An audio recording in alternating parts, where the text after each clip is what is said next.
Jai Hind everyone, welcome to Cavaliers India Defense Academy YouTube channel. In the last video, we have discussed about SPI exam, that is your Services Preparatory Institute. And in this video, we'll discuss about all the possible entries through which you can join the Indian Defense Forces. अगर आप Indian army, Indian air force या Indian navy इन तीनों में से किसी भी force में एक ऑफिसर बनना चाहते हैं, then this video is for you. इस वीडियो में हम सारी एंट्रीज के बारे में डिस्कस करेंगे. जो आपकी एंट्रीज है जैसे कि एनडीए हो गई, सीडीएस, एफकैट, टीजीसी, टीएस, इन सारी एंट्रीज के बारे में हम डिटेल में डिस्कस करेंगे आज इस वीडियो में. तो चलिए शुरू करते हैं. जो आपकी सबसे पहली एंट्री है, जो आप 12th में या 12th पास हो,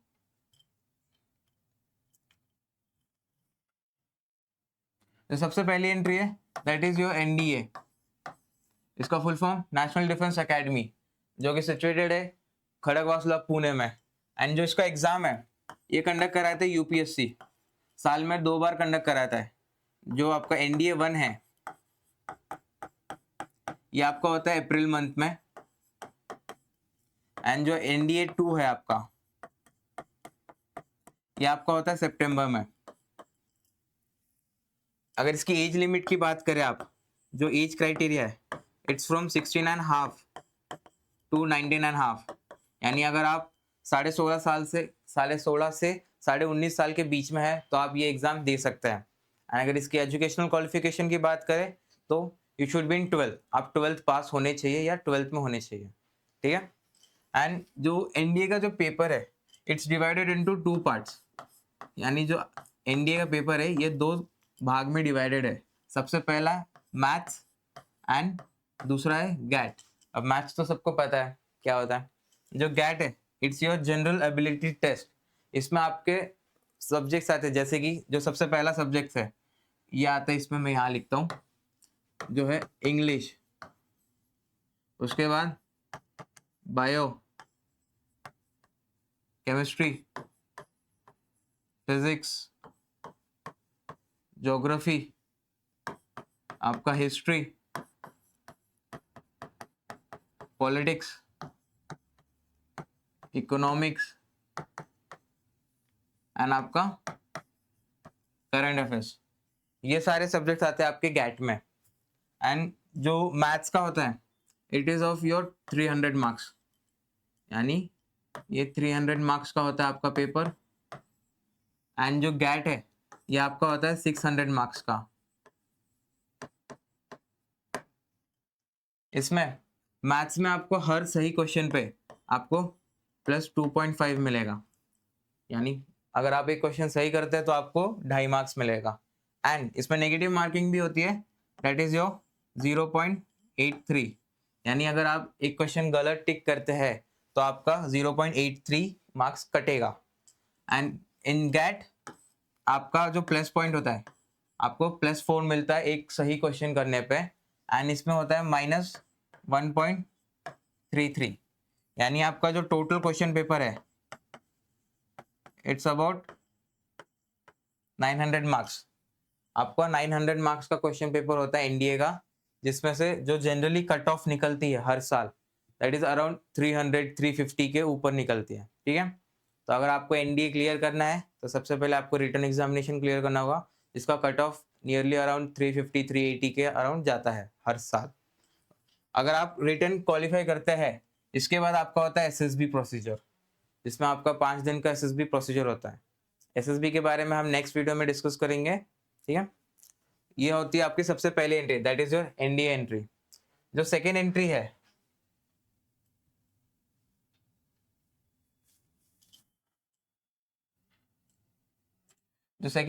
that is your TS entry.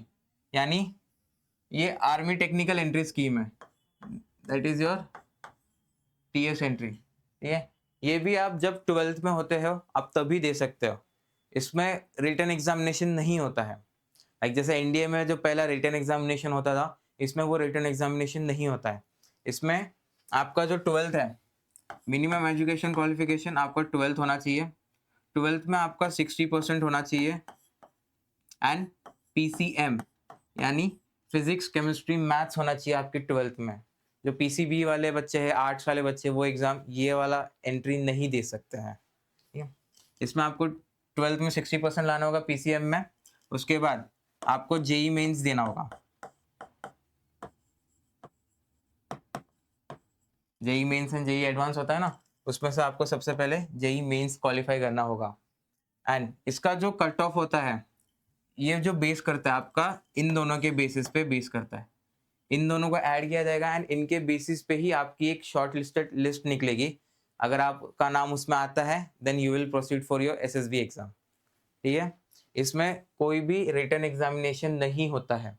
अगर इसकी एज लिमिट की बात करें, इट्स अगेन 16.5 to 19.5, ये आपका age limit. And education qualification you should be 12th पास। ठीक है, एंड अगर इसकी ट्रेनिंग की बात करें, तो अगर आपका इसमें सिलेक्शन हो जाता है देन आपकी इसमें 4 साल की ट्रेनिंग होगी।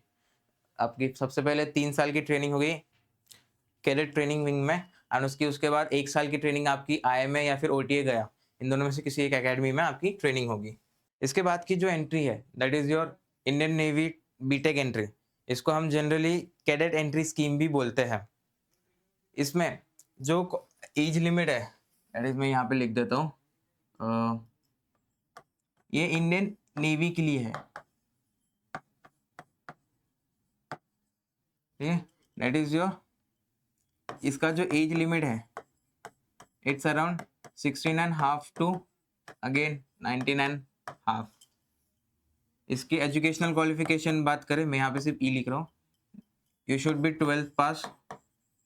12th में आपका 70% होना चाहिए मिनिमम। उसके अलावा आपका 50% इन इंग्लिश होना चाहिए इसमें, प्लस आपकी अगेन जेई मेंस की रैंक, यानी आपकी जेई मेंस के जो मार्क्स होंगे वो। इसमें भी कोई रिटन एग्जामिनेशन नहीं है, इसके बेसिस पे आपका एसएसबी होगा। यानी अगर जो शॉर्ट लिस्ट निकलती है, अगर आपका नाम उसमें आता है then again you will proceed for your SSB. इसकी जो ट्रेनिंग होती है, इसकी जो ट्रेनिंग पीरियड है it's around 4 years in Indian naval academy. अगर आपका सिलेक्शन इसमें होता है थ्रू दिस एंट्री देन आपका INA that is Indian naval academy, उसमें आपका 4 साल का ट्रेनिंग होगा। उसके बाद आप एक कमीशन ऑफिसर होंगे इंडियन नेवी में। अब ये हो गए आपके सारे 12th की एंट्रीज, यानी जब तक आप 12th या 12th पास हो आप ये 3 एंट्रीज दे सकते थे। That is NDA entry, TS वो जो आर्मी टेक्निकल एंट्री स्कीम है, and this Indian navy that is Indian navy BTech scheme. ठीक है, अब इसके बाद जो जितनी एंट्रीज है that is for your graduation.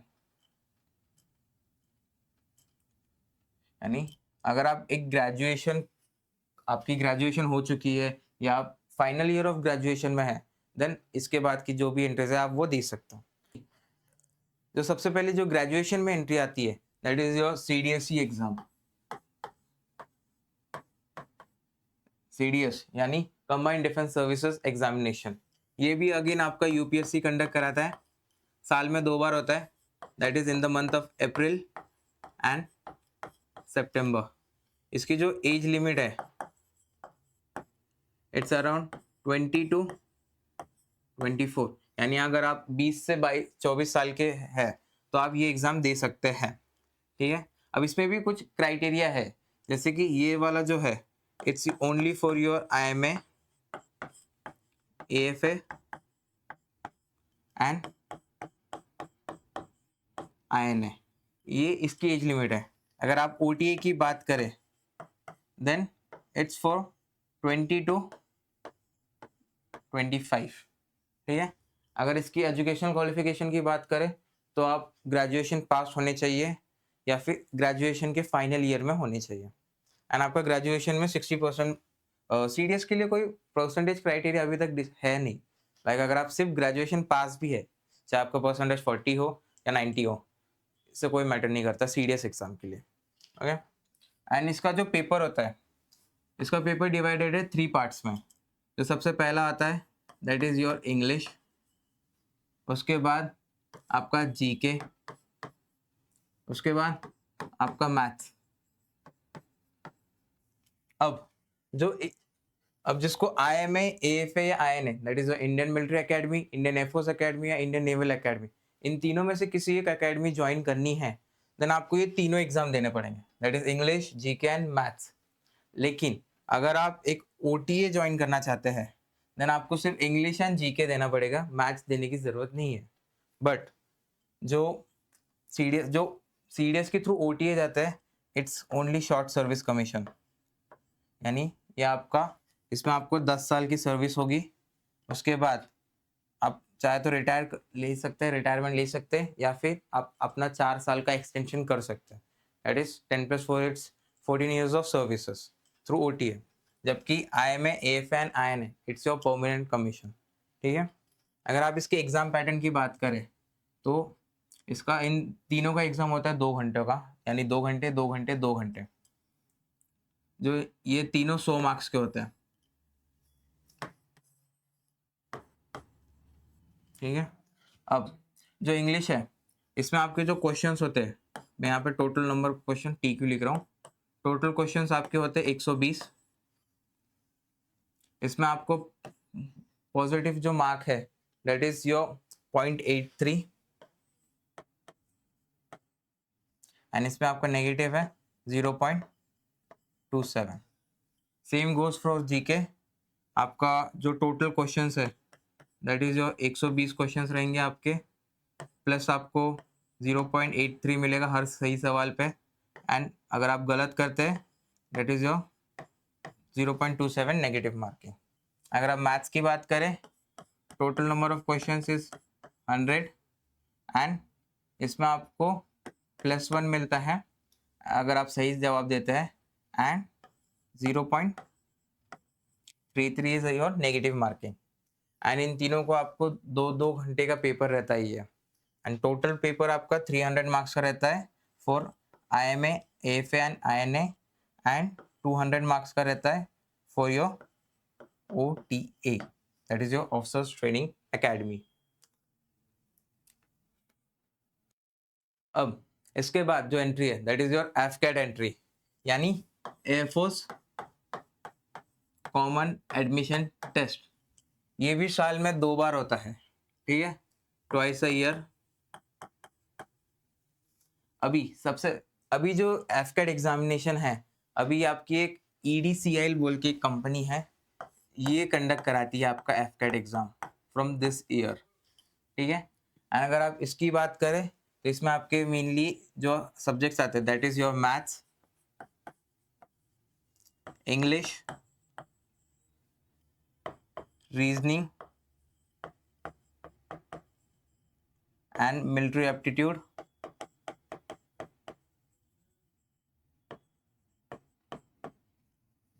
And आपका जीके। इसमें अगर आप टोटल नंबर ऑफ क्वेश्चंस की बात करें तो टोटल क्वेश्चंस आपके होते हैं 100, एंड टोटल मार्क्स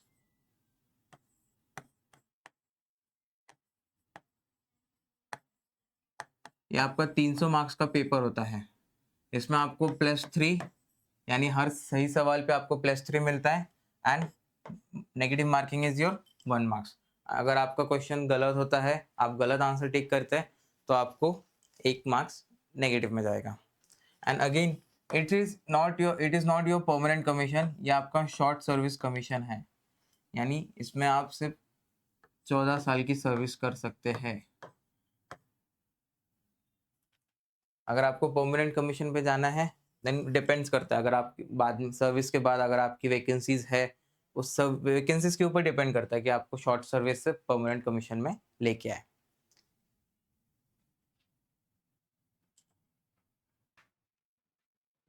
इसके बाद जो एंट्री है that is your NCC special entry.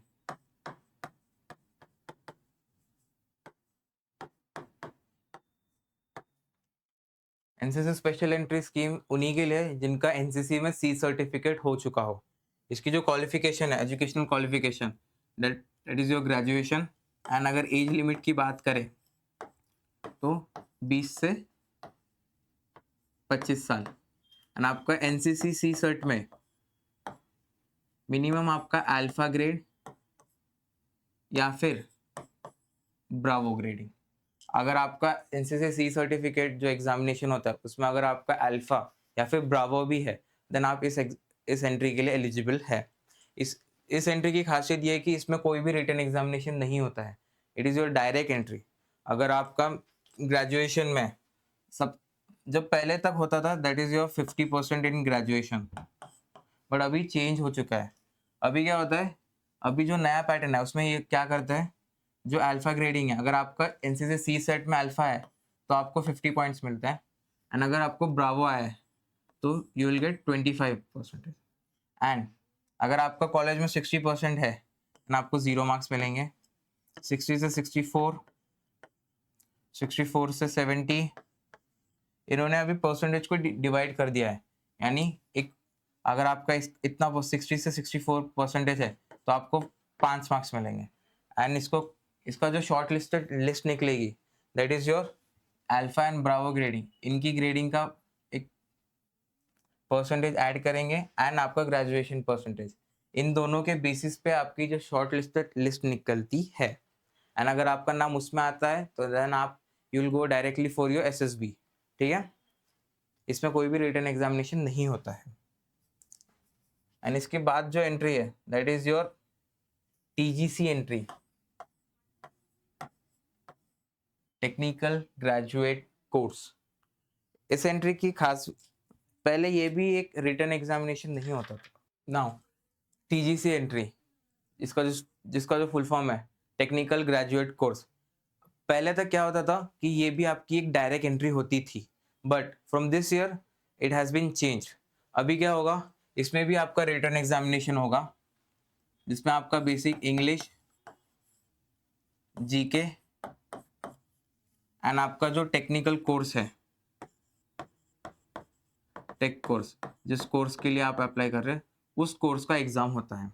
And in तीनों का जो मार्क्स आएगा उसके बेसिस पे कट ऑफ निकलेगा एंड उसके बेसिस पे आपको एसएसबी मिलेगी। इसकी जो एज क्राइटेरिया है इट्स योर फ्रॉम 20 टू 27। इसके लिए आपका बीटेक होना ज़रूरी है, एंड आपका बीटेक में 60% से ज़्यादा आने चाहिए आपका। एंड इसका ये जो है ये परमानेंट कमीशन है, it's not your short service commission. ठीक है, ये हो गया टीजीसी एंट्री। इसके अलावा भी एक और एंट्री है जो कि that is your zag entry. इसके बारे में बहुत कम लोगों को पता है। It's zag, that is your जज एडवोकेट जनरल। ये भी एक स्पेशल एंट्री है। लाइक अगर आपका जो इसमें एज क्राइटेरिया है it's again from 20 to 27, and इसमें आपका जो एजुकेशनल क्वालिफिकेशन है दैट इज योर एलएलबी। इसमें आपका 3 इयर्स वाली भी या 5 इयर्स वाली भी। एलएलबी में आपको मिनिमम 60% लाने चाहिए थे, एंड आप क्लैट जो एग्ज़ाम होता है ये एग्ज़ाम आप अपीयर कर चुके हो तो आप जैग एंट्री के लिए एलिजिबल हो। इसकी बेसिस पे एक शॉर्ट लिस्ट निकलती है एंड उसके बाद आपका एसएसबी होता है। इसमें भी कोई रिटन एग्जामिनेशन नहीं है, it is also your direct entries. अब इनके अलावा भी बहुत एंट्रीज है जिनके बारे में लोगों को नहीं पता। दैट इज़ अगर आपको military nursing, army medical corps में अगर जाना है आपको तो उसमें आपको बहुत सारी एंट्रीज है, जैसे कि एमएनएस हो गया, that is your military nursing services. उसके अलावा आपका एक एएफएमसी भी होता है, यानी अगर आपको आर्मी में चाहे आर्मी, नेवी, एयरफोर्स, तीनों फोर्स में से किसी में भी अगर आपको डॉक्टर बनना है देन एएफएमसी इज देयर। उसके अलावा एमएनएस जैसा बता दिया। उसके अलावा भी कुछ एंट्रीज होती है जैसे कि जो इन सर्विस पर्सनल्स के लिए होती है, जैसे कि अगर आप सपोज आपने फौज ज्वाइन कर ली लेकिन एज एन जवान या फिर एज एन अग्निवीर अभी आपने अगर फोर्सेस ज्वाइन कर लिए तो आप उसके आपके लिए भी एंट्रीज है इन द फोर्सेस, जैसे कि एसीसी एंट्री हो गया। उसके बाद एक special commission officer entry that is your SU entry भी होती है। ऐसे भी बहुत सारी एंट्रीज है जिसके थ्रू आप एक जवान से एक ऑफिसर भी बन सकते हैं। तो इन सारी एंट्रीज के बारे में हम दूसरे वीडियोस में डिस्कस करेंगे। And in this video that's it. जो आपका एनडीए एंट्री हो गया, टीएस एंट्री हो गया, एफ कैट, सीडीएस, इन सारी एंट्रीज के बारे में हमने डिस्कस किया। हाँ, हमने सिलेबस के बारे में डिस्कस नहीं किया है। अगर आप चाहते हो then will discuss about syllabus in the next videos also. So thank you तब तक के लिए।